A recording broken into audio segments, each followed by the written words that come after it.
I think nowadays music is probably one of the easiest means to lose your moral sense.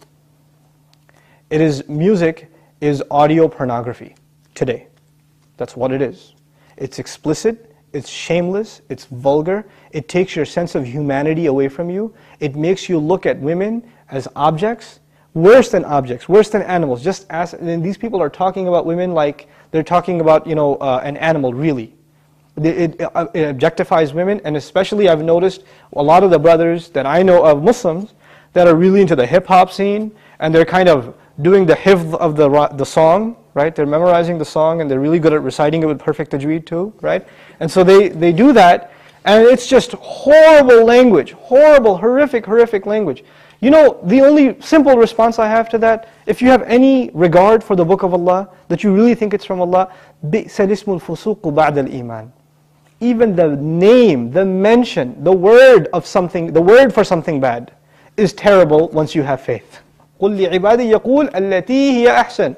Tell my slaves to say that which is the best. So this is the first thing. When you say horrible things, and you say things that are in direct contradiction to the moral gauge Allah gifted us with, then obviously you're deviating from your natural fitrah, your predisposition to turn to Allah. And when you constantly listen to garbage like that, then you get deviated. And you don't find pleasure except in disobedience to Allah, and that's a sign of a sick heart. So one has to distance themselves from this. This is the first step. And I'll tell you, it's my personal analysis, you don't have to take it. But if a person finds listening to the Qur'an annoying, after they've been listening to hip-hop and this and that for a long time, and as soon as somebody puts the Qur'an on in the car, you know what to say? Oh man, turn that off, man, I don't want to, I just want to talk. And they immediately, they get a little annoyed when they hear the Qur'an. That actually means the shayateen have taken over. And they're constantly making waswas out of this person. Because what do the shayateen hate the most? They hate the Qur'an. Because this person has let the shayateen, the devils, into his heart, they start pinching at his heart when he hears Qur'an, and he says, I don't want to hear this. To let them out, the first thing you got to do is stop supplying them with fuel. This is fuel.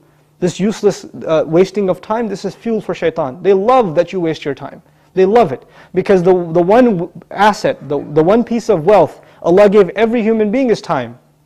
And what is music and TV and YouTube and Facebook and MySpace and like Twitter and whatever else?